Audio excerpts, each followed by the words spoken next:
Let's go from making the playoffs to not even getting close, actually. And They're executing the plays, and they are doing what's needed and necessary to win football games.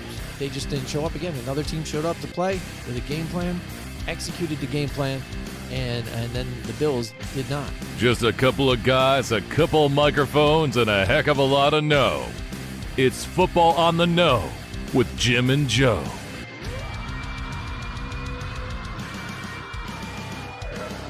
what is your guys' opinion on the catch? No, I know it was a complete catch. I don't think so. Absolutely. What they say, it's not the X's and the O's, it's the Jimmies and the Joes.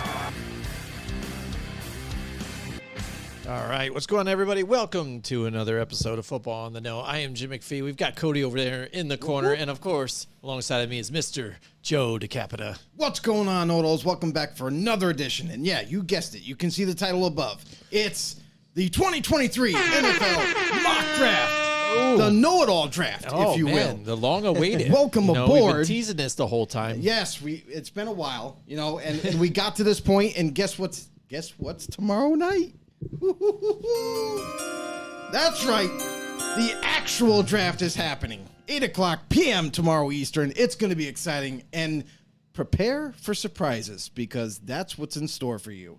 Yeah, just when you think you know what's going to happen, something else happens. And at least, the Aaron Rodgers trade went down, and so we knew what was going to happen where those picks now end up getting swapped the first rounder, year. yep. So, 13 and 15. So now we know that. That was good that you guys, were able to do the draft last night after that had happened, you know what I mean? Because that could mess up your whole where you're thinking people are going to go, you know what I mean? Somebody grabs somebody at this point, and then all of a sudden, boom, it gets swapped to another one. But trades. That's what everybody talks about, and that's what surprises you within that night. So we're all going to get messed up, like you said, anyways, tomorrow night. And just so everybody knows out there, this is a mock draft with no trades. We know trades are going to happen, but it's like damn near impossible to predict. Guess. Yeah. Yeah, be real on your game. All right, so let's get rocking and rolling into this one.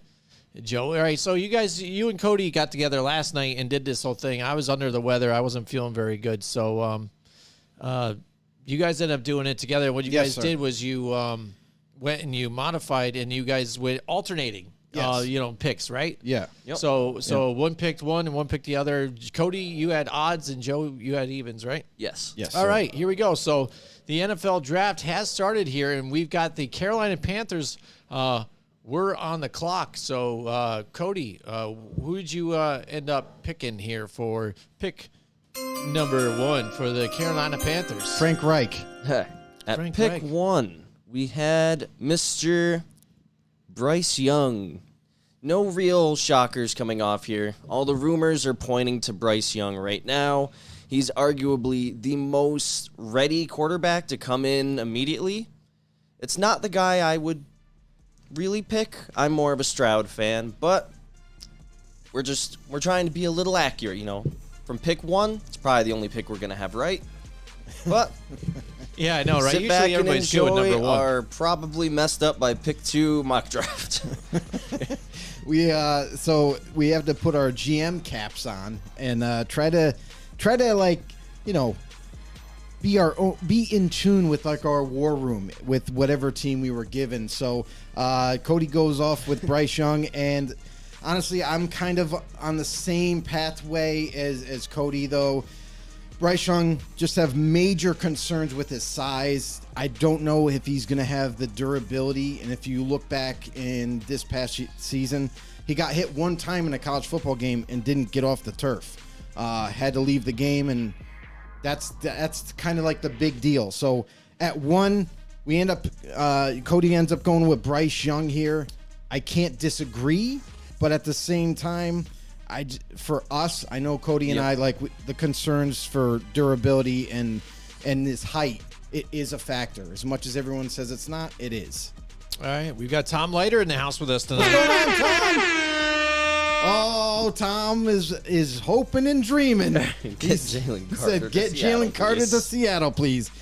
Well, we'll see how this all unravels there, Tom. And we'll see what happens here. Let's see what happens here. All right, so we got it. Number 2,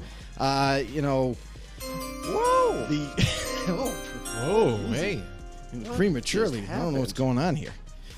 Cody, but at number two, everything. the Houston Texans are I picking got you, here. Cody. And the crazy thing about this number 2 pick is there are so many smoke screens, rumors. I got it. Everything that is out there where Houston could take an edge rusher like maybe Will Anderson or Tyree, Wilson. But also now they're like, maybe they go quarterback. We all know they need it badly, but there's this whole thing about the quarterback situation there where they might just skip it.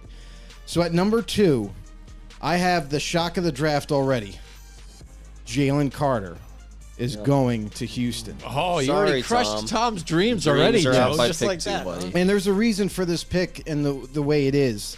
Will Anderson, I don't think he's elite of elite. And when you look at talent-wise, whatever, the biggest question for Jalen Carter is, can you get this guy to work? Can you get this guy in camp and with other veterans and get him to flip the switch and start working hard and everything? Because he didn't work hard at Georgia, and his conditioning is poor. So you got to get that up to speed. So if you can do those two things, you got yourself a dynamite player. And honestly, if there was no red flags, if there was no question about his conditioning, he could easily be picked number 1 overall, and I don't think Chicago trades out of it then. I don't know if I personally see Carter going at 2, but it really wouldn't surprise me. This dude's one of the most talented guys in this entire draft. I just think maybe those red flags might just cause him to slide back like a handful of spots. Maybe Tom Seahawks have a chance. You never know with how this draft might play out, where guys are going to get overdrafted. It's going to be just amazing to see. I am ready to bring in pick 3. All right, already. Here we go. Pick 3, and we have the Arizona Cardinals on the clock. Yep, we have the Cardinals selecting one of my favorite guys in this draft, Mr. Will Anderson from Alabama. This guy is the only college player in literal history to win the Defensive Player of the Year 2 consecutive years. He is an extremely versatile player who can do just about everything on the defense. And I would be in utter shock to see this guy fall out of even the top 3 with his skill set. I know Joe has his question marks about him. I personally don't really have any question marks about this player. Yeah, for Arizona, whenever you're picking this high, like my only thought is you better get yourself an elite blue chip player, a guy that you don't have any questions at all about. I know the consensus is Will Anderson is that guy, but there are a few people that have studied this dude and have a lot of questions to like where the production went in his last year of his college football career. What happened there? What's so funny? I'm looking at Tom Leiter's bucket. He says bucket. Yeah, he's so mad, huh? Yeah, fuck yeah, so mad. He's bad. But yeah, so I mean, like Sorry. Will Anderson, like I just think that he's got some things that need to work on, and for me, from what I was looking at, I just didn't see him escalate. Like that's what you're kind of hoping is for guys to traject upwards as they get closer to the draft, and I didn't see that. Not a real. He's going to be a really good player for somebody, but it just wasn't for me. All right, we've got Brandon DeCapito's in the house. His brother's in the house. He's laughing. Brandon? I think the fact that Having a good time. Tom Leiter just got his So Tom- dreams crushed right So there. fast? And then Tom goes, "Can I have Miles Murphy then?" We'll see, Tom. We shall we'll see, right? Yep. But here we go. So next up, Joe, it's your pick here at Okay, number so 4 here. So Number 4 here. the Colts are The on the Indianapolis clock. Colts. We all know that they are desperate for quarterback, right? And it's not even a hidden, a little hidden piece there. So this is where I don't think they never anticipated a quarterback to land here, and that's C.J. Stroud. C.J. Stroud going to the Colts, this is a dream. Like, if this guy was able to slide here, I don't think they would think twice about this pick, and they would hand the card in right away. Guy is like one of the most accurate quarterbacks coming out in this draft. He has the size. He has all the intangibles that you look for. So why overthink it? This has to be the pick. If this is how the draft shakes up, then absolutely. Yeah, especially if you look at the quarterback room that they have right now, it just makes sense for him to do that at this point. Yeah, I mean, this is one of those teams where we saw a month ago, 2 months ago, they're taking a quarterback. There was no thinking of any other position because of where they are in the draft. So makes all the sense in the world, unless they shock everybody and don't go quarterback. That would be a whole other deal. It would be You never shocking. know. Weirder things happen every year. We see weird trades. We see, hey, let's just send AJ Brown out for. That's a really good rookie. He didn't do much though. He's not AJ Brown, but I don't know. I don't think the Colts are going to be doing anything like that though. I really like CJ Stroud here. It really wouldn't surprise me to see him fall to 4. That's only if nobody desperately trades up, which I don't think there's a shot that the number 3 pick is done by Arizona. I mean, it's too much. Like, look at what the Panthers gave up to go up to 1 from 9. 8 spots, and they gave up 2 1s, 2 2s, and DJ Moore. Like, so is any team that is picking lower, like Tennessee, I don't like anybody like that that needs a quarterback, but they also have a ton of other needs. Like, are they going to really say, okay, have all our draft picks? We want the quarterback. We're going to play like shit this year. So just take all our draft picks and we're not going to plan for the future. I don't see that either. I think that's a very, very big long shot there. Yeah, I guess it just comes down to if I guess the team's really in love with the CJ Stroud potential that you and I have talked about. Because then I could see a team maybe getting desperate enough to come up. Maybe they need a quarterback and they don't like Richardson. They don't like Levis. And they're not even that high on Hooker. And they're like, no, Stroud is our guy or bust. Like, as simple as that. So we got to go and get him right now. Oh, we got Joe. a couple comments flying in, too. Your brother says they might go Richardson. It's a possibility, right? This is possible. kind of the thing where like everybody's battling with Anthony Richardson. Like, how high does he go? What team really truly believes in him?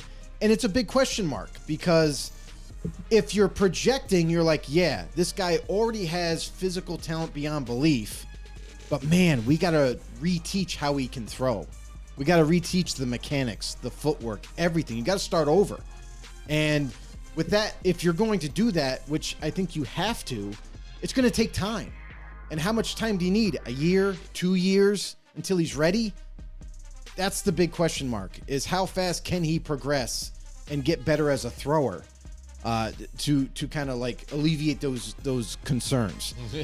So for Richardson to go to the Colts, Steichen, I know, like, listen, he worked with Jalen Hurts. He had an offense, there, and it worked and everything. But this is different. Hurts went in the second round, mind you, and was better projected than Richardson is now. So take that for what you will. All right, we've got the next pick here, the 5th overall pick, which Seattle is on the clock, and they've got it via trade with the Broncos, with that whole deal with the Russell Wilson. They wouldn't even have this pick. Yeah. But luxury, you know what I mean? Luxury pick here. They in the trade for Russell Wilson, they have the 5th overall first-round pick. So this is something that I kind of struggled with here because Carter was gone. I kind of really wanted Carter to go to Seattle. I wanted to make that happen. But I just think the value was too great for him to slide. I also battled with this one with like some other like maybe edge rushers or something like that. Yeah, we had a very long discussion about this. Yeah, we did. We went back and forth. All right, so Cody, you have the floor on this one. Who'd you end up selecting here now for the Seattle Seahawks? All right, for the 5th 5 overall pick. While I don't know if it is exactly their biggest need, I went with a corner in Mr. Devin Witherspoon, arguably the most dominant corner coming out of this draft. He can lock up from day one. It's not going to be in question. I don't think this is going to be another Okuda. This guy is just going to be lights out. And to see him locking down, turning Seattle's secondary into like one of the best, arguably even, day one in the NFL, I think would be just no-brainer at this spot. if I'm looking at the value from all the other guys, I love the value of this pick. Yeah, Devin Witherspoon should not even go this low, to be honest. Yep. I mean, this guy, I love Witherspoon. I think he's going to be amazing at the next level. I have him as my top 3 player because there's no red flags. There's no concerns. And he's only going to get better in the NFL with better training and what have you. So Witherspoon, it's not even close. For me, it's not close because of how physical he is as a corner with everybody else. Like Christian Gonzalez, if you're looking at coverage ability and everything, Gonzalez is right there with him, but he doesn't have that tenacity, that ferociousness that he plays with on the field, the anger. So that's where Devin is just way off the charts good. For Seattle, though, this is kind of like where me and Cody kind of differed. Witherspoon, great pick, definitely well worth it. But for this scenario, I kind of wanted to give them either like an edge rusher, like maybe Tyree Wilson. I feel like would have been like a better move for them. But we'll see, because this draft will be unpredictable, just like our mock. Yeah, absolutely. Tom, boom, 2.0. So I guess he likes the pick here. Yeah, because it's a really good player. I mean, there's not it much. wasn't any of the 2 he mentioned, but there's not much you can't like about sitting there at 5. You're going to get a really good player. Yep. Absolutely. All right, Joe. Pick 6 is on the clock here. That's right. And it is the Detroit Lions, whom they've got this pick via trade with the Los Angeles Rams. Yeah, the Detroit Lions select edge Tyree Wilson. And this is a player that I am very high on, a guy that I can project to the next level. You can't teach arm length. You can't teach athletic ability that he has. For his size is tremendous. He's got good speed to go with it, and the dude is going to be an absolute mauler at the next level. So I couldn't pass up the opportunity here. Like, there's no Carter there slipping to the Lions. Not even the corner Witherspoon was there for them to take either. Yeah, all day long, Tyree Wilson is going to run away with this. I think the Lions would be very happy with having Wilson on one side and Aiden Hutchinson on the other going forward. Yeah, while I'm not as confident in Tyree Wilson as a day one immediate dominant playmaker as Joe is, I can't ignore this dude's build, this dude's explosiveness. It's just the speed off the edge. It just worries me a little bit. And as I was watching, tape and we were really going over players, I didn't think his jump off the snap was as good as it should be. But at the Lions, with Aiden Hutchinson also on the other side, this is probably the best chance this dude will have to be a very big contributor at the next level. And that's the thing. That's the problem with Anderson for me. He also doesn't have a burst off the snap. Wilson, at least, though, with his size and his power, is just going to take tackles and push him into the quarterback.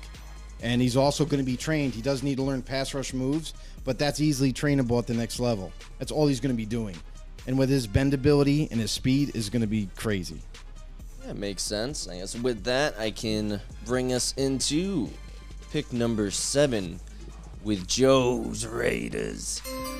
And me and Joe didn't debate this pick as long as some of the other ones. It was pretty obvious by who slid down here. Maybe because you were sitting next to him too. Maybe hey, don't want to what do I upset do? Joe, Yeah, man. he's like, is he gonna like this one? Still, what do I do? It was just the easiest one of all. Yeah, Nice. So the way Just it make ended happen. up.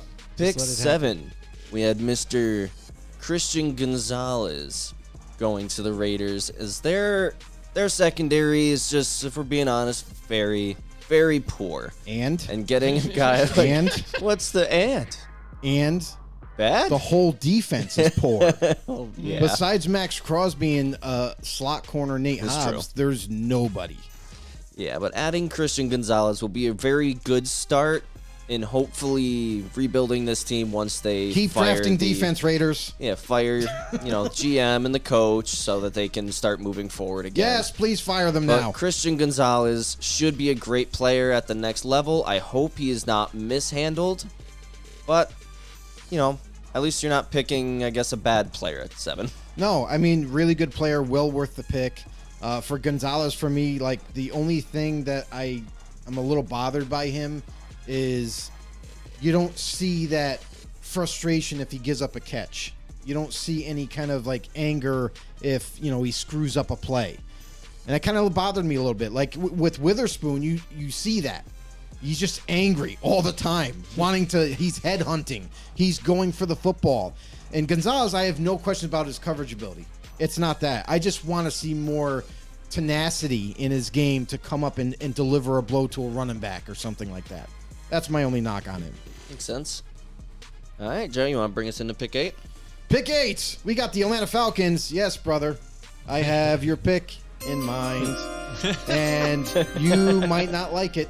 But the Atlanta Falcons select running back Bijan Robinson. And because of the way the mock draft he goes, let's go. I think you liked it. Because of the way the mock draft fell, like, I really wanted to pick maybe Tyree Wilson here if he slides that far. A corner if Gonzalez happens to be here, or I don't think Witherspoon would get this far, but maybe. But I wanted to do something along those lines. I wanted to go defense. I know they've been looking for defensive line for some years and it hasn't panned out. So I go Bijan Robinson here because when you think about their offense now with Arthur Smith and how creative he is with certain players in certain positions, like they signed Jonnu Smith this year. And the last time Jonnu Smith was relevant was when Arthur Smith was his offensive coordinator. So you got to like the matchup there. Kyle Pitts, Drake London, they've drafted the last couple of drafts. And now they add Bijan Robinson, who is not only considered maybe top player coming out in this draft in terms of value, in terms of how good he is. And he's also versatile because he can also play slot corner if they wanted him to. And that's the crazy part. So I got them kind of stacking this offense up a little bit more in the first round. Bijan Robinson. Yeah, I haven't seen a running back prospect like Bijan Robinson. Like, you just know this guy day one's going to be like a top 10 running back. And the only guy that came to mind was when Saquon was coming out and everyone's like, oh, this guy's going to be amazing, like surefire. Right. And Bijan's like that same kind of player. He can do everything. I don't know if he can catch as good as Saquon, but I think he can stay healthy better than Saquon can. And Falcons have got that trend going of London, Pitts, so they're just stacking on the best offensive players in the draft, and they haven't really missed yet. So I think this will just be another great addition to the offense to really give Ritter a chance to, show what he's got. Yeah, and one other thing too for Atlanta is there's a couple other spots they could go, but some people might view them as reaches. And like when I was mentioning defense side of the ball, like Lucas Van Ness, that could be too early for some people. They could go that direction if the aforementioned players aren't there that they like. Or Nolan Smith. Because Nolan Smith is like one of these interesting prospects that you can utilize him maybe on edge, at linebacker. You can kind of use him as a chess piece a little bit until you decide where exactly you want him. But he's another guy that I kind of thought about, but I'm like, man, I don't know if he would go this high. So we'll see, man. Draft day is going to be interesting. All right, Brandon, he tunes in. He says it has to be edge or cornerback. I don't think he does like your pick really so much. He thinks edge or corner, but that's the problem. You're picking 8. That, but you're picking 8. There's no corner left that's worth being taken at 8. The thing you look at it. And then edge, you look at edge, and after Tyree Wilson would be a dream if he was there for Atlanta. And either like Gonzalez or someone like that at corner, but I just don't see the value there. And obviously, I know you want to address need and stuff like that, but you got to avoid reaching. That's what you got to avoid doing. You can actually come back in the second round now after you got Bijan and get another corner or edge if you want. All right. All right, Cody, you're up next with the 9th overall pick. Yep, at pick 9, the Bears have done an amazing job this offseason at strengthening their offense, strengthening their defense, and still keeping a lot of their picks. It has been very cool to see, and then for them to still have a top 10 pick. Oh, my God. It's just pure insanity at this point. So at pick 9, we have Peter Skoronski, one of the most, I guess, like, sure linemen in this draft. In my opinion, he's either going to be a very good tackle at the next level, or he will be like an all-pro, amazing top 5 guard, because he doesn't really have the length. So bigger guys, like if I see him against like a Tyree Wilson, I'll be a little nervous, because Tyree will just get Stiff right arm. into him, and Skoronski will just kind of have the arms out, unable to reach him, like, Yeah. no, Yeah. as he gets pushed back. But at guard, he will just bully people. This Yeah. dude, they can play him anywhere across the line. Their line isn't amazing, and they're all in on trying to really see Justin Fields' potential this year. And I think this guy would be an amazing addition for that. Yeah, I think it's an excellent pick for Chicago, and it's something that we could see. We also talked about maybe giving them a tackle at this spot, but Peter Skoronski, if you're going value, like this is good value here. Like Peter Skoronski, now you got a guy who can be versatile, can go tackle guard if you need him to be. So I really like the pick. I think Chicago would like the pick, because you look at the receiving core now, and then to shore up that offensive line, to give Fields a little bit more time to throw the ball. So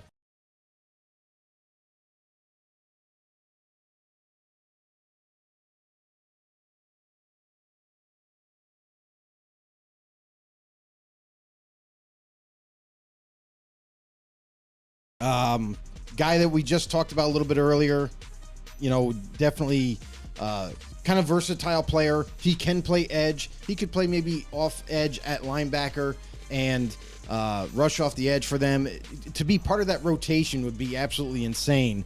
And I know Cody's not happy with this, neither would Jimmy would be, because the Eagles get another stud. And honestly, because they have this pick, it's like they don't have needs. They don't have a lot of, things that they have to address, really. So they just can pick whoever the hell they want and just keep getting better and stacking it up. So Nolan Smith is the pick. All right. All right. Having a little technical difficulties as we're It pushing wouldn't through be it. a show without that. That's why we have to push There through, it Cody. goes. That's That's why what we we do. ignore the technicality and just keep the show It's going. going. So, all right. So we're at the number 11th pick, and the Tennessee Titans are on the clock there, Cody. All right, so, oh gosh, at pick 11, the Titans, they are in desperate need of a QB going forward. You have Tannehill, like, for now, they don't want him much anymore. He's not playing at as high of a level, and he's getting old. And they've made it very clear last year that Malik Willis is not their guy. They could have put him in that, playoff game scenario, winning in, and they said, no, let's give the career backup the shot instead. So I don't think they like Willis at all. And I think at this pick, they will get their QB of the future in Will Levis, who can comfortably sit behind Tannehill for a year, learn behind a good veteran. He has all the raw talent, and I think just learning behind someone who's been there, done that for years now, will be very good for him. I wouldn't have liked to see him going into an immediate starting situation. Yeah, and this is a pick that's unpredictable. Yep. I mean, they could go so many different directions. Yes, they need to look at quarterback, because Ryan Tannehill is done after this year. And honestly, you might see a little bit of a slip here with quarterbacks too. Like the top 2, we all know are most likely going to get picked in the top 10. And after that, you never know. These quarterbacks could keep slipping. Will Levis could slip because he drinks mayo in his coffee, and everyone's making a big deal about that. But Horrible. But and the guy's a gym rat, so everyone's kind of nervous, like, oh, he's bulking up too fast, so that's affecting his throwing. But anyway, Will Levis, I think, is going to be a really good prospect for somebody. And the Titans right here, they didn't have to move up, they didn't have to trade up, and they end up getting a quarterback for the future. Very true. Number 12. That's right, we're back to the Houston Texans. And if you remember, we took Jalen Carter with the number 2 overall pick for Houston. And now they come back with the 12th pick, and they select quarterback Anthony Richardson. This is where the 4th overall quarterback goes. And a guy, and this is one of those things where I kind of expect him to slip even farther. Honestly, like I'm not buying the whole thing about like he's going to come in the league and be able to play like Lamar right away. But Anthony Richardson comes into the Houston. He doesn't really necessarily have to start right away. He can sit for a year if they want him to. They do have Davis Mills, and I know some people kind of like scoff at that and be like, oh, well, is he really going to start this season? Well, in this scenario, he has to. He has NFL experience. He can run the offense, and he's won games for Houston too. So, but this is a spot where Houston can kind of take this luxury pick here and wait on Richardson to hopefully develop into the quarterback that they're hoping him to be. Yeah, I think this would be an amazing pick for the Texans. This draft is such a big opportunity for them as a team to grow because they've been kind of sitting in that mediocrity level for a bit, and then right when they were just on the way out, Bill O'Brien was just like, no, we're jumping right back in that pit. And I think getting Carter, getting Richardson, and then they still have a high pick even in the second round. Like, these guys have such a big chance to make this team actually into, like, something that's not laughable anymore. Yeah, and we've heard a couple different things with Houston now. Like, we've heard Houston possibly trying to trade the number 2 pick away. And now we're just hearing coming out is that the 12th pick is what they're trying to trade. So we'll find out on draft day what's actually going to happen in Houston. Going forward now. All right, so with pick number 13, we have the Green Bay Packers here. And while this team, it's got a lot of work to do. They just acquired some draft capital. They're in the moving on phase. Hopefully for them, Love is the next coming of a franchise quarterback, and their streak continues, from Hall of Famer to Hall of Famer. I don't know if Love will quite be that, but I think they will do him a favor that they almost never did for Rodgers, and they will go and get him one of the best receivers in the draft here. And they'll go and get Jackson Smith. I always butcher the name. Njibba. I was going to say Nickba. I was going to be off again. That's butchering. Yeah, one of these days. We're trying to avoid that. One of these days I'll get it right. Yep. But I think this is a great pick for them there. For years they neglected the wide receiver position until it became what it is now. You have two second-year players in Dobbs and Watson who both kind of had like half a good season each. Dobbs started strong and then fell off a bit, and Watson started horrible, basically unable to catch the ball, and then turned into a touchdown machine. So adding Smith and Njibba into that, I think will actually make this receiving core pretty good and give Love a real chance to really show what he's got going forward. Yeah, and we also kind of talked about like maybe going tight end, but tight end is too rich at 12 or 13, I should say, for that position. The other thing that's kind of crazy is it's like a big FU to Aaron Rodgers from Gutekunst with Love. Like, no, we're not getting you receivers, but guess what? We're going to get Jordan Love receivers now. We're going to help him out, not you. So, seems Tom Leiter's right in that boat with us. Just finally pick a wide receiver just to piss Rodgers off. That's right. So, I mean, it is what it is, right? It's what it is. Number 14, the New England Patriots are now going to select, and I did not want to give them a good player. I just didn't want to. But nonetheless, they take cornerback Deonte Banks from Maryland. And I just kind of think that he fits their profile in terms of corners. We know that they could use another corner. And why not take Deonte Banks with the first round? If they do take Banks in this draft, if he's there and they take him, they didn't screw the first round up. That's all I'm saying. They haven't been very good as of late in the draft. So Deonte Banks fits their profile. Very twitchy, fast, quick receiver, can do everything well. Zone, man, you name it. Physical type of corner. So with really good ball skills. That is the pick for the New England Patriots. I think this would be a sadly very good pick for the Patriots. A lot of these drafts, they always get like their guy. They don't really care about where it's supposed to go. They don't care about value. They're like, we like this guy. He's our number one guy. We're just going to pick him. We don't really care. We're not going to even trade back. Yeah. And Banks, I could almost see him going a little later, but I don't hate the value at 14. It'd probably be the first time if this actually happened that I could look at a Patriots pick and be like, wow, good they job. got good value because they haven't done that in a good 5 or 6 years now. Right. So yeah, and that's the thing is like, with this draft, they could surprise us yet again and take another Cole Strange out of nowhere. you never know. It's the Patriots. You never know what they're going to do.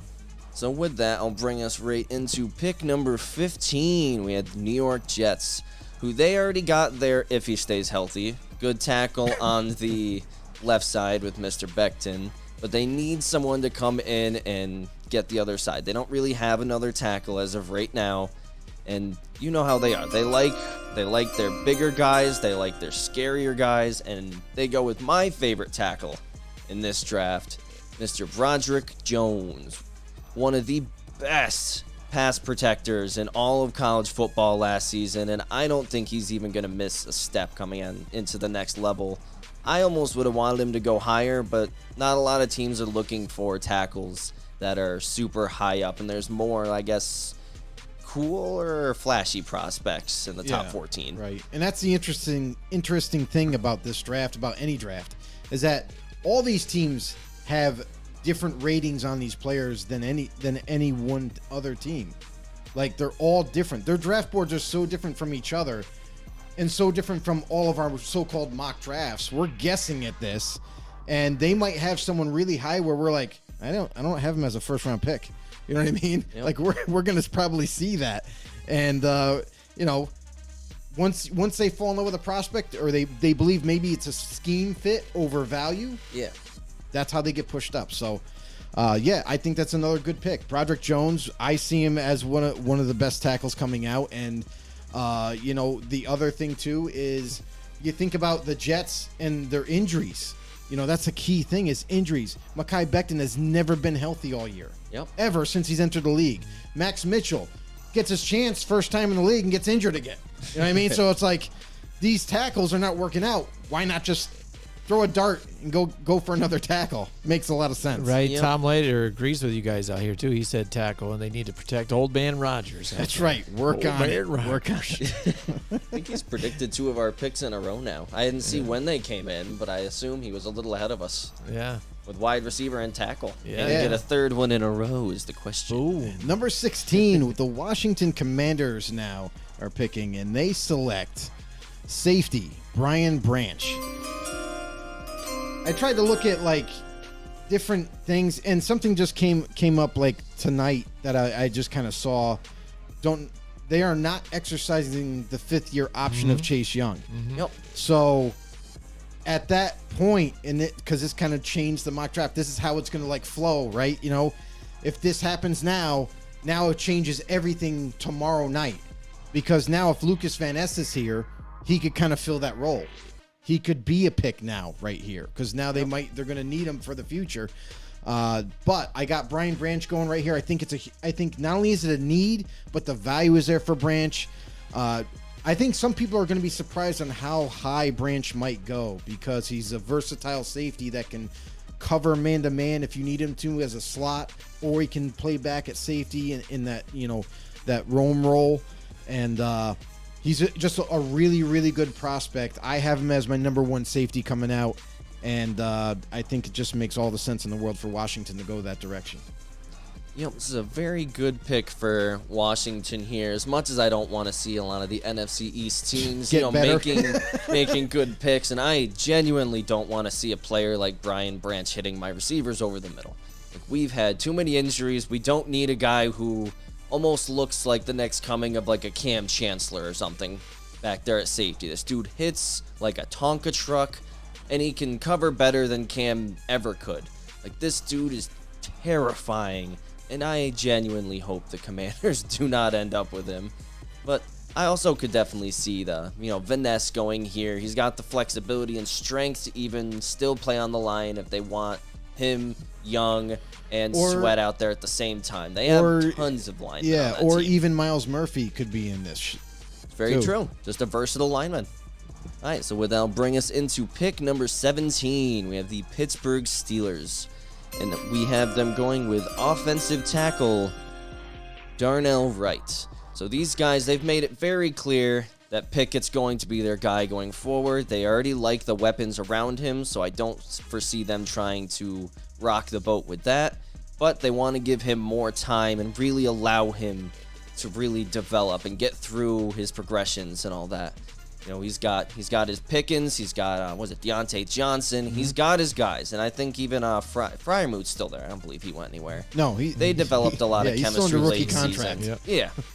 And so this team just continuing to strengthen the offense, because as long as their defense, is healthy and TJ Watt's playing, this team will be right up there competing for probably a wild card spot, unless we see Pickett, take a step down in his second season. I know Steeler fans really want them to draft nothing but defense in this draft, but your defense is really good already. So, but yeah, that's why we, Cody and me kind of talked back and forth, and Cody decided to go with Darnell Wright. I think this is an excellent pick, and honestly, I would not be surprised if Darnell Wright goes higher than this, because he is that talented of a tackle, and now the Steelers get themselves a true right tackle that's going to come in and be an amazing one at that for them. Number 18, I got the Detroit Lions yet again here, and the Detroit Lions are going to select not defense this time, but they're going to go tight end Dalton Kincaid from Utah. We know that they desperately need a tight end. I think at 18 this kind of makes sense. You get yourself what some view as the number one tight end coming out. The guy looks like a receiver out there at that tight end position. Great hands, great route running ability, and just smooth overall athlete. So Dalton Kincaid goes to the Lions, and hopefully this time they use tight end. Yeah, Kincaid is arguably the most dominant receiving tight end coming out of this draft. A lot of people like Mayer, but that's because of his more versatile potential than a Kincaid, who can really take the top off of a defense and become a dominant playmaker for that team. That only adds into their weapons. They're going to be missing Jameson for 6 games, but with Kincaid getting added into the mix and him already having all that chemistry with Josh Reynolds, I don't foresee them having any problems with drafting a guy like Kincaid. Touching back on Tom Leiter, he said that for Washington, he had Cody.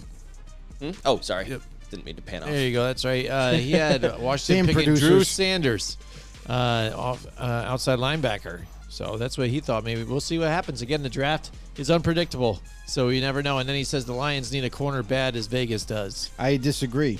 If you look at their cornerback room right now, you got Emmanuel Mosley, who they just signed as a free agent from the Niners, who they definitely really like, and they're going to put him as their starter. You got to remember Cameron Sutton, the slot corner, came over in free agency as well. So they definitely addressed their secondary, and CJ Gardner-Johnson is there as well. So, yeah, I think they're pretty good. They're okay. They don't desperately need like the Raiders.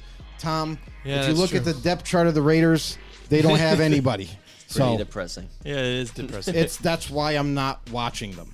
That's right. He's a Saints fan now. I am a Saints fan now. There you go. All right. Into our pick 19, we have the Tampa Bay Buccaneers here.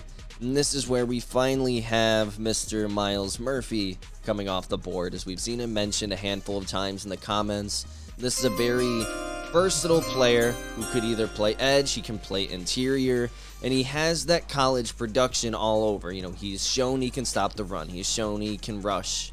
I know Joe has, his concerns, while I'm not as concerned about Myles Murphy. And I think adding him onto this already pretty stacked D-line in terms of their starters will make the Buccaneers defense actually pretty solid this year. Yeah, I mean, Myles Murphy, very gifted athlete, a guy with his size and speed and his ability that he has. There was too many times in college where I watched him kind of just get washed out by a bigger offensive lineman. So, I mean, the only other thing about Tampa Bay, too, is the other thing is I could see them going is interior O-line at guard. Like maybe Osiris Torrance is where this might go. So that's also another possibility that Tampa Bay goes. I know they want quarterback, but it's not going to be there for them. Now, number 20, Seattle. Tom, you ready? Tom, he's funny. The Seattle Seahawks at number 20 are going to take, with their second first-round pick, wide receiver Zay Flowers, and teaming him up with DK Metcalf and Tyler Lockett and learning from those two guys. That's just going to be that'll be amazing. That'll just absolutely be amazing to kind of finish your receiving core out, get yourself a guy that's going to come in, play slot for you, blazing speed, quickness, everything. There's no concerns for me about Zay Flowers at the next level. He's going to be a dynamite player and ends up with Seattle. Yeah, I very much am a huge fan of Zay Flowers. This guy is one of the best releases in this entire draft and arguably will come in with one of the hardest to get releases at the next level even. Like, this dude is nuts. He has an insane catch radius even for someone who's 5'9". He's not afraid to go up almost like you've seen like a Tyreek Hill do for someone at that size. And what we got from Tom, our defensive line is... A turnstile. Yes, Yeah. we saw that. We saw that. You guys have addressed it a little bit, and I don't know about you, but I'm not very confident in D. Eskridge to be your starting slot receiver. So to get another very good playmaker onto that offense, I think will really help that offense keep up its consistency and look even better going into next year, even than they looked this past season. Yeah, if we and that's where, like, if you go back, it's a possibility to at 5, they could legitimately go D-line there, and that's where you could get your D-line there and then come back down here and maybe go a different direction. But Zay Flowers is too good to pass up right here. You have to go with that. You could go Kalijah Cansey, I guess, but I just don't know how he's going to fit into that scheme. So that's why went with Zay Flowers here. All right. All right, at pick 21, we have the LA Chargers coming up. Hate those guys. And this is another one of those teams that's very good kind of everywhere, but what they really need is another good tackle to really protect. Oh gosh, mock draft on Keep its way. I talking, lost Cody. my Don't power. get distracted. I like seeing the comments. Hey, he's gonna list it all in the comments. It's gonna take Yeah, up I'll the just whole kind of box. read it as I go. Oh, it's good. All right, so yeah, pick 21. They go with one of the better tackles, I guess, in terms of value in this draft, with Mr. Paris Johnson, who is probably the best run blocker in this entire class, who will need to work on his pass blocking a bit, but he has all the tools to become a great player at the next level. And I don't doubt on a team like the Chargers, despite, how many times he'll be involved in blown leads, that he will develop into a very good player for them. Yeah. Before Joe gets into it, I just gotta give a shout out, Mike Hackett. I know he's out there in the comments, but we gotta What's going recognize on, Mike? him every single Might time. as well give one for Tom too. I did already. Yeah, give one to Tom I earlier. did. I'll do another one just for that, and then all the knows. How about that, man? Just keep All right. About time. Let everybody know I'm here still. Go ahead. All right. Paris Johnson. No, you No? You have Paris you no don't want to Johnson? talk about Paris Johnson? He's all right. All right. He's an okay player for an okay team. All right. Well, there you go then. Makes sense? All right, next. Actually, up, Joe's got the number funny thing 22. about that pick is Oh, you do want to we see. have him sliding. Like, this is like where Paris Johnson slides, and everyone's going to be surprised about it. It could happen. And then you see other tackles being pushed up, and they get drafted instead. But Chargers, they ended up getting Paris Johnson. Don't worry, Max Crosby will help you with your pass rush moves. Ugh. All right. pick Number 22, we have the Baltimore Ravens. And the Ravens, I have them selecting a corner by the name of Emmanuel Forbes from Mississippi State. Emmanuel Forbes, the only question that he has is not his coverage ability. It's not his ability to play. He throws his body around. But, man, is he a light corner. He's 166, extremely light going into the NFL. Definitely going to have to hit some weight gainer and gain some weight really quickly, as quick as possible. But that's the only knock on him, honestly. Like, it's just he's light. So Baltimore Ravens, team don't have a lot of needs. They can kind of take a pick like this and get a really good player and just work with him and develop him over the next couple of years.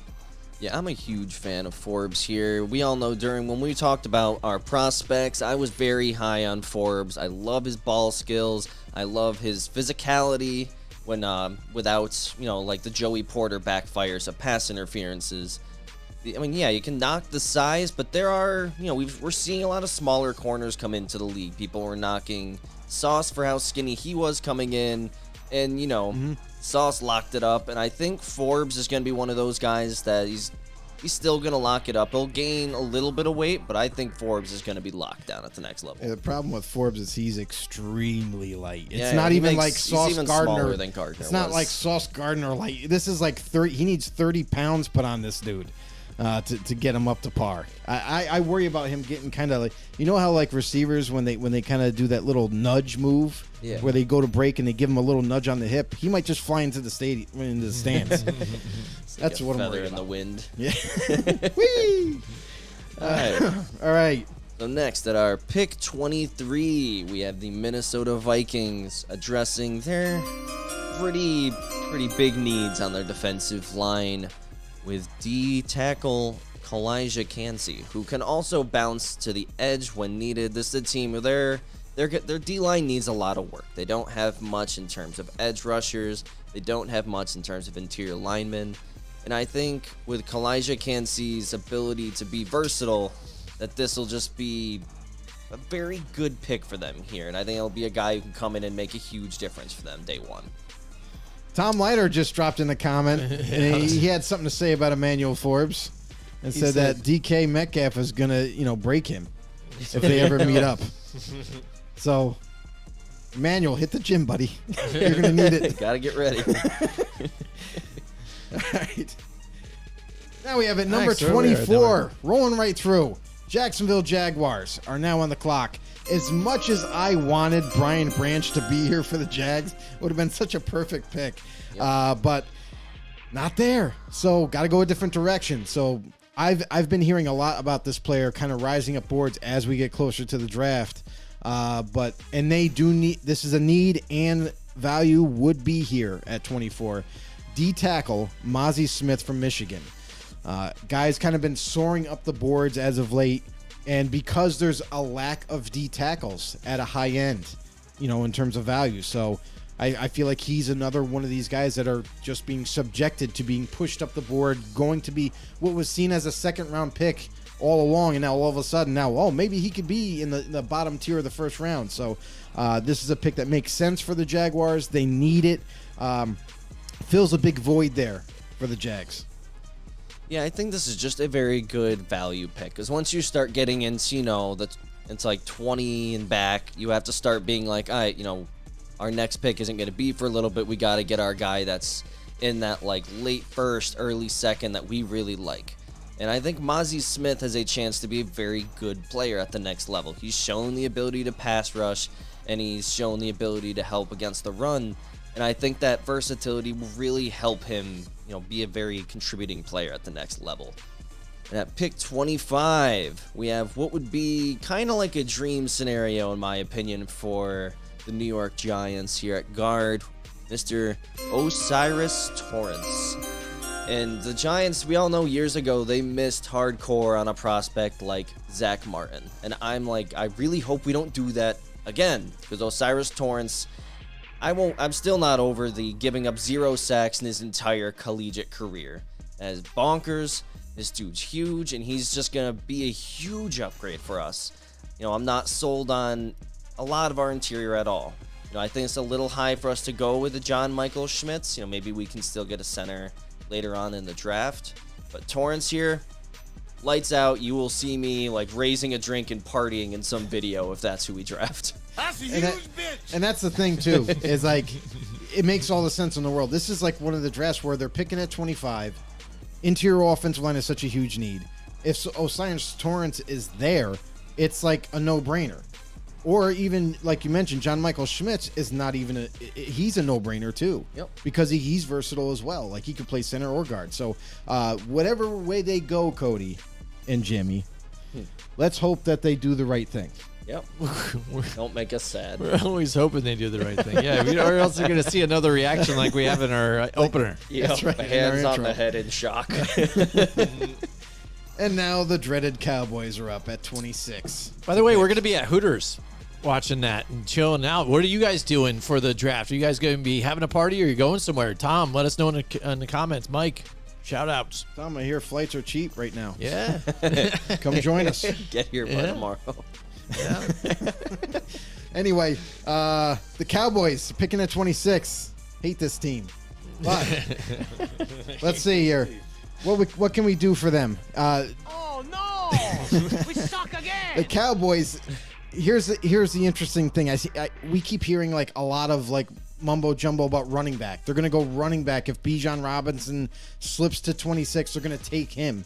Not faulting them for the value. That would be amazing value, but it's not something that they need to make their team better. You got to get something in the first round that's going to be a lock, really good player that's going to make your team better overall. So I've also heard a lot about maybe looking at interior D-line, but also tight end. And that's kind of where I went with this pick here. So at 26, I have the Cowboys taking tight end Michael Mayer from Notre Dame. A lot of people think that Michael Mayer is the number one tight end, and for different opinions.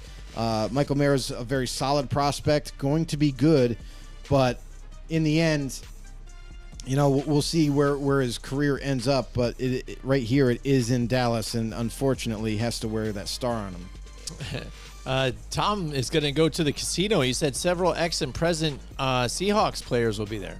That's awesome. That's nice. Awesome. Yo, yeah. That's send cool. us some picks and stuff, man. Definitely. That's awesome. Hell yeah. Have some fun Send with that. picks. We're going to put it in our That show. sounds like a good place, man. Like, this is Tom drinking a beer. This is his second beer. His third beer. I wish he fourth invited beer. us already. We could have got flights. You said We could've flights got are flights cheap. over We could've there. got flights over there, man. No invitation, Tom. Yeah, we all would. party. It's what, a 3-hour difference? We would have lost a couple hours. It would We have would have been messed up. right? All right. What time right. is it? So, on to our next pick. We have pick 27, the Buffalo Bills. One of those teams that's right now just trying to find a way to get over the hump.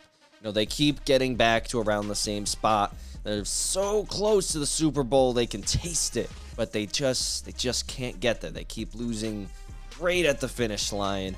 And I think one of their big issues is this team has been just too reliant on Josh Allen to be everything. He has to be the dominant quarterback. He has to borderline be the dominant running back because they just haven't had anybody. So I think they're finally going to address that need with Mr. Jahmyr Gibbs, who almost gives me vibes kind of like a Alvin Kamara type back, he can come out of the backfield and catch. He's a very hard runner despite being a little smaller, and he's got the speed. Take the top right off the defense, no problem. Yeah, and for those that are listening on podcast, that's Jahmyr Gibbs from Alabama. Running back, great running back, by the way. And here's the thing. This could be the first time in a very, very long time that we see two running backs go in the first round, which would be amazing. You can also follow us, Spotify, iTunes, anywhere you get your podcast. Drop a follow there, guys. Be much appreciated. Hashtag know-it-alls. You know it, baby. There, I think Tom corrected us and said he will be drinking bourbon. All right. He's going to be drinking bourbon. I like it. He's going to get Also lit. said that Gibbs can't pass block. Who cares? He can run. It's not the whole game, yeah. You got a dynamic player like that, you're going to find ways to get him on the field. And what is he really good at? He's really good. He's almost like an Alvin Kamara. He can get out in the flats. You throw the ball to him in open space. Good luck tackling him. So, I mean, whatever. Whatever, see. dude. Yeah, it whatever. could be completely different. So, we'll see. All right. Next Number up for 28. pick, yeah, 28 here. Cincinnati Bengals are now on the clock. And I kind of struggled with this pick, I'm not going to lie. I had no idea what direction they might go or will go, just like a lot of these other teams.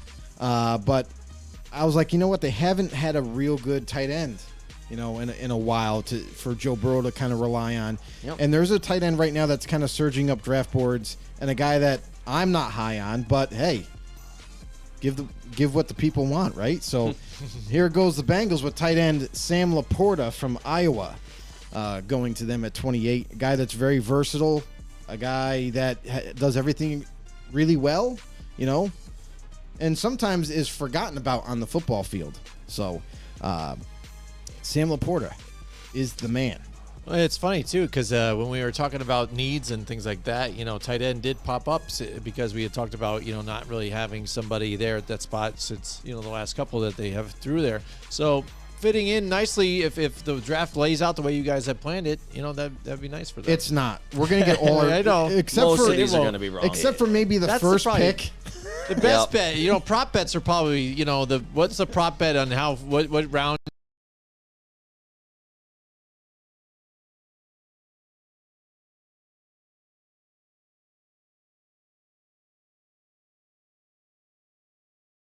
I'm a little frozen, but That's right. I have a little bit to say about Laporta. So I think this will be a pretty good pick for them, just getting another receiving threat. And we even saw how much Burrow liked when they had like a CJ Uzama there, who wasn't really known for being a dominant pass catcher in the past. And Laporta, that's going to be his specialty. And this guy has shown also that he can run block. His only knock is that he's short. He's a little guy. He's 6'3", and for the tight end position, that's very small, but it will still be a mismatch for linebackers. And baby arms. And He has baby arms. he does kind of have baby arms. But I still think this is a pretty solid pick for them. But we will move on to pick 29, where this man's kind of slide ends. We have Mr. Lucas Van Ness going to the Saints. This is a team that's kind of gearing up for Jesus. a playoff run, maybe even a Super Bowl push if the cards fall together correctly. And Lucas Van Ness would be an excellent addition for this team. He has all the abilities to get there, and under an NFL coaching staff, he could probably turn into an elite player. And at 29, getting a player that could turn into an all-star immediately Is unheard of. is huge. That's amazing value, and that's all over this draft. Yeah, we got Brandon D'Angelo's in the house with us tonight. Oh, hey. And going then Tom Leiter says Miami picks a big old tamper. I like it. And Mike Tackett says, just completed my mock. We'll share once you guys are done. Ooh, there we go. Awesome. Ooh, stay tuned, Excited about everyone. that. Stay Excited. tuned. All right, Joe, Lucas Van Ness, anything to add on that? He's my guy. That's all I gotta say. That's I my love you. guy. That's my Now that dog. you're a Saints fan, I'm That's sure my you really dog. like it now. That's my dog. Like Lucas Van Ness, I just think he's going to be amazing at the next level. I mean, yeah, he's got some things to work on as far as like pass rushing moves. He's not as bendy as I would like him to be, but man, the dude looks like a Greek god standing on the football field. Very impressive athlete, and I have no problem with this pick. I just think he might go higher. That's my only thing. All right, pick Number 30 30. here. Your favorite Philadelphia Eagles. No reaction? All right, cool. I was hoping to get some kind of rise out of you guys. Philadelphia Eagles at 30. This is they get 2 first-rounders. How is this fair? A team that's on the Super Bowl, Super Bowl pace here, and looks like they might return again. They just stack talent. This is what they're going to do. They're going to stack talent. They went with Nolan Smith with their first round pick, and now they're going to go D-tackle Brian Brzee from Clemson, a guy that has gone through a really rough past year, losing a family member and dedicating his last college football season to her, fighting through the emotions and what you can imagine he was going through, but also coming back from injury. This is a guy that's if he never got injured, would definitely be talked about as a top 15 pick. But because of everything that has transpired, because of he kind of slides down here, and the Eagles get yet another steal, and in preparation for Fletcher Cox, which is he's going to be done after this season. So after he moves on, Brian Brzee, just insert him and keep going. Yeah, last season we saw the Eagles have almost an unheard of stat line of having like 4 players with over 10 sacks, and they let a couple guys go, and now they're just retool, get the guys, but get new guys in, get a couple freaks of the draft. Brian Brzee, Nolan Smith are 2 of the biggest freak linemen in this draft, and the only reason he even falls this far is just the injury. That's it. There's no other knocks I can make on this guy. He can pass rush. He can stop the run as good as anyone on the interior. He's probably going to be a great player as long as the injury didn't take a step or it doesn't become a lingering problem going forward. And we talk about the Eagles kind of picking for the following year kind of thing, but don't be surprised if they don't go maybe if they fall in love with one of the centers, whatever, in preparation for Kelsey Kelsey to move on. So that's another idea as well. All right, we got our final pick now of the first round. There you go, the final pick. With our Fuck them Chiefs. with our Super Bowl champions, Kansas City Chiefs. This team does not have a lot of weaknesses, but they did just let a tackle go, kind of opening up a weakness there. And with the value here, a guy who a lot of people had higher, who's been kind of sliding on draft boards recently, we have Mr. Anton Harrison. Someone, Joe and I are Great pick. very low on. I don't think he'll be great at the next level. He has that first round value when you look at how teams are grading him. But I don't think this guy will be anything more than just a solid player at the next level at best. I because hope he's not a good player. He just doesn't have that, killer instinct I like to see in linemen. He doesn't try to bully people. He's very content with, you come at me and I'm just going to try and stand in your way. I'm not going to bully you. I'm not going to throw you to the ground. He doesn't have that instinct that I see in a lot of tackles in this draft. He's like the dancing teddy bear. He's just like a really nice person. He's just like I think he has conversations with the edge rushers a lot. Just stops them real quick and be like, "Hey, can I get your number? My man. What's going on, buddy? You want to go out to dinner?" But yeah, I mean, Let's hope for your sake, then, I guess he Anton does Harrison, I like him. He definitely has some things to work on, but I think at 31 at the end of the first round, I think this is a great value for him. I think it fills a need for the Chiefs, but also, the value is there as well, so it makes all the sense in the world. And that concludes Boom. our first round. Our very first and last mock of 2023. We only do one because we only need one shot at it. That's right. Well, we wait till the most opportune time. The same thing like when we go talk We have all the about news. like fantasy. When do your fantasy leagues start? You want to go right before the season starts because you don't know what's going to happen with some of the trades and stuff still going on. The whole Aaron Rodgers thing lingered right until 2 days ago. So, it's crazy, but... Didn't we say they were going to get it done? That's all I'm saying. Everybody was panicking like, oh, my God, it's not going to happen. And sure enough, it happened. Guys got to relax. Absolutely. It's just like Aaron Rodgers said, relax. You know what you shouldn't relax on is go to repsports.com and get yourself some Raise energy. Absolutely. We drink Raise. We love it. And you guys should love it too. Go to repsports.com, put in the promo code, raise them up right there. That's our promo code. Get yourself some Raise.